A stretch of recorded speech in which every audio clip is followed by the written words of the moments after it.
წარმოიდგინეთ, თქვენს გვერდით მყოფ ადამიანს გულის შეტევა აქვს, თქვენ კი შეგიძლიათ ეს დროულად ამოიცნოთ და ის სიკვდილს გადაარჩინოთ. წარმოუდგენლად მაგარი შეგრძნებაა და დარწმუნებული ვარ, უმეტესი თქვენგანი ყველაფერს გააკეთებდა იმისთვის, რომ ეს შეძლებოდა, განსაკუთრებით მაშინ თუ საქმე ჩვენს ახლობელ ადამიანებს ეხება. ამ ვიდეოში კი სწორედ ამას გაიგებთ, რა უნდა ვიცოდეთ იმისთვის, რომ გულის შეტევა, ანუ მიოკარდიუმის ინფარქტი დროულად აღმოვაჩინოთ და როგორ დავეხმაროთ ამ დროს ადამიანებს, რათა მოახერხოთ და ვიხსნათ ისინი სასიცოცხლო საფრთხისგან. რეალობა სამწუხაროდ ის არის, რომ დაახლოებით 48% შემთხვევაში მიოკარდიუმის ინფარქტის, ანუ გულის შეტევის დროული დიაგნოსტირება ვერ ხერხდება და შესაბამისად საჭირო და გადაუდებელი მკურნალობა გვიანდება. რომ გავიაზროთ, რამდენად საშიშია ეს ციფრები, უნდა ვიცოდეთ, რომ თითოეული დაგვიანებული წუთის დროს სიკვდილიანობა გულის ინფარქტის დროს დაახლოებით 2%-ით იზრდება. ამასთან ეს რისკი იზრდება ექსპონენციურად და არა სწორხაზოვნად. შესაბამისად, დროულად მახასიათებელი ნიშნების და სიმპტომების ამოცნობა ამ შემთხვევაში გადამწყვეტია. მაგრამ რა ხდება გულის ინფარქტის დროს იმდენად სერიოზული, რომ ადამიანის სიცოცხლეს ამხელა საფრთხე ემუქრება? და რას ნიშნავს საერთოდ გულის შეტევა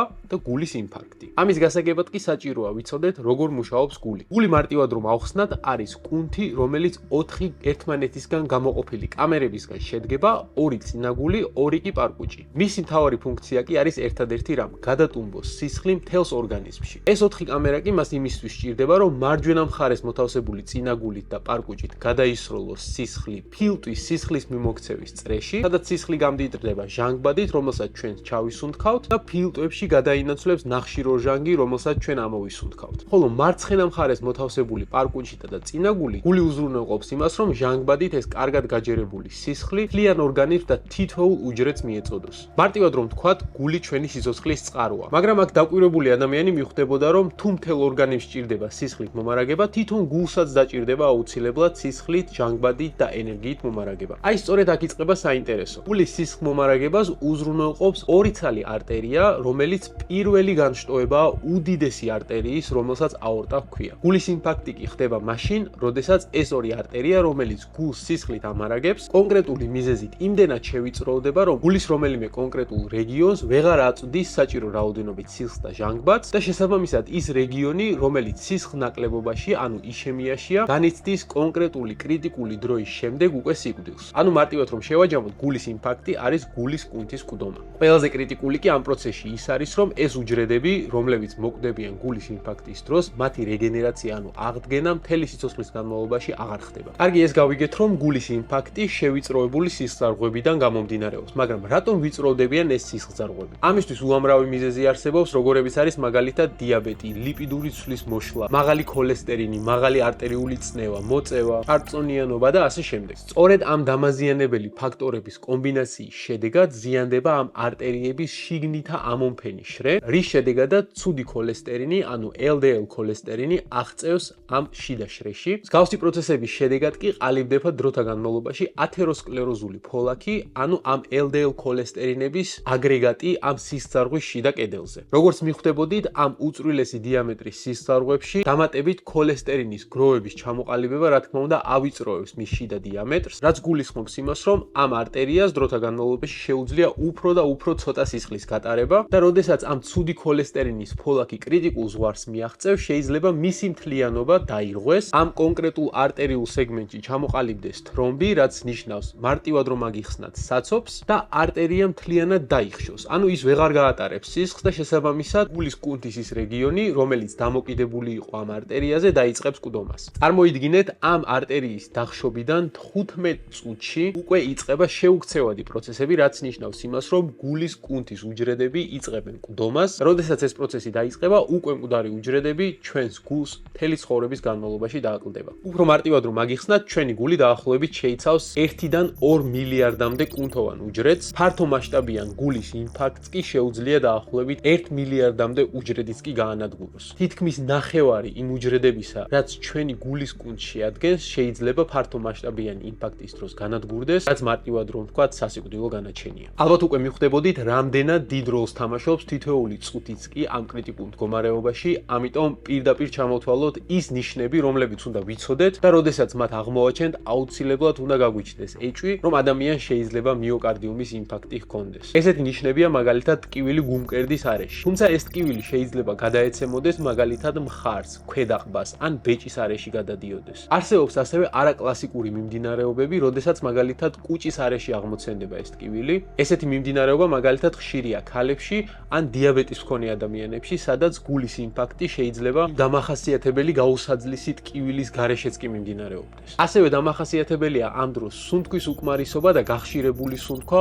ოფლიანობა, გულისრევა და პირღებინება, სიკვდილის შიში და რა თქმა უნდა ის გაუსაძლისი ტკივილი, რაც ამ სიმპტომების დასაწყისში ვახსენე. ეს ყველაფერი გავიგეთ, როგორ უნდა ამოვიცნოთ და რა ნიშნებს უნდა დავაკვირდეთ, თუმცა როგორ უნდა მოვიქცეთ ამ დროს, როდესაც ეჭვი მივიტანეთ, რომ ადამიანს აქვს გულის შეტევა, როგორ უნდა დავეხმაროთ მას. პირველი და უმთავრესი, რაც ამ დროს უნდა გავაკეთოთ, არის რა თქმა უნდა სასწრაფო სამედიცინო დახმარების გამოძახება. თქვენ ალბათ იფიქრებთ, რა მიხვედრა უნდა ამას, ისედაც ყველა ესე იქცევა, როდესაც მსგავსი კრიტიკული სამედიცინო სიტუაცია შეიქმნება. აქ კი გადამწყვეტი ის არის, რომ ჩვენ ეს ნიშნები დროულად აღმოვაჩინოთ და ეჭვი მივიტანოთ იმ სერიოზულ ჯანმრთელობის მდგომარეობაზე, რომელსაც გულის ინფარქტი ჰქვია. ამასთან უმნიშვნელოვანესია, რომ ადამიანი რაც შეიძლება მშვიდ მდგომარეობაში იყოს, სანამ სამედიცინო დახმარება მოვა და მას რაც შეიძლება კომფორტული პოზიცია შეუნარჩუნოთ, სადაც ის როგორც ემოციურად და ფსიქოლოგიურად, ასევე ფიზიკურად მოსვენებულ მდგომარეობაში იქნება, რადგან ნებისმიერი სახის სტრესი ამ დროს იქნება ეს ფსიქიკური, ფიზიკური თუ ემოციური სტრესი, ზრდის გულის კუნთის დატვირთვას და შესაბამისად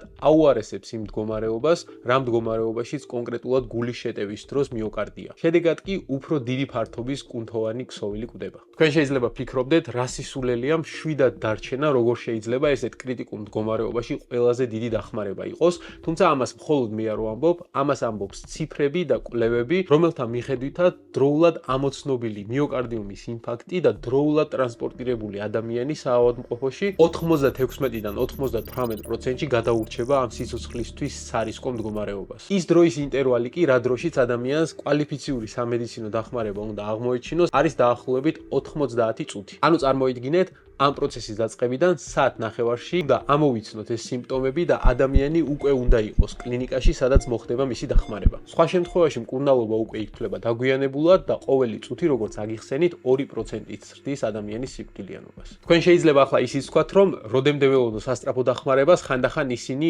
აგვიანებენ საათობითაც კი, მაგრამ დამერწმუნეთ, სასწრაფო დახმარებისთვის მსგავსი გამოძახება და მსგავსი ეჭვი არის პირველი პრიორიტეტი, ისინი აუცილებლად ეცდებიან მაქსიმალურად, რომ რაც შეიძლება ნაკლებ დროში მოვიდნენ თქვენამდე. გარდა ამისა, სასწრაფო დახმარების ბრიგადას, რა თქმა უნდა, ადგილზე და მანქანაშივე შეუძლია დაიწყოს კონკრეტული ადამიანის თერაპია და მას ასე ვთქვათ, შეუმსუბუქოს სიმპტომები და მოამზადოს ის იმ კლინიკური პროცესებისთვის, რაც მას კლინიკაში მისვლისთანავე ელოდება. შეგნებულად არ ვასახელებ იმ მედიკამენტებს, რაც შეიძლება ადამიანმა ამ კრიტიკულ მდგომარეობაში გამოიყენოს, რადგან ამ მედიკამენტების სამედიცინო ცოდნის გარეშე გამოყენება პირიქით შეიძლება ლეტალური გამოსავალით დასრულდეს ადამიანისთვის. მოკლედ გეტყვით ასევე, რა ხდება კლინიკაში მისვლის შემდეგ მიოკარდიუმის ინფარქტის დროს. თუ მაგალითად კურნალი ექიმები გადაწყვეტენ იმას, რომ პაციენტის გადარჩენა შეუძლიათ მინიმალ ინვაზიური ჩარევით, რაც გულისხმობს ამ გულის კუნთის მომარაგებელი არტერიების სტენტირებას, მაშინ ისინი დაიწყებენ პროცედურას, რომლის დროსაც ამ არტერიებში მოთავსდება სპეციალური მეტალის სტენტი, რომელიც გააფართოვებს მათ კონკრეტულად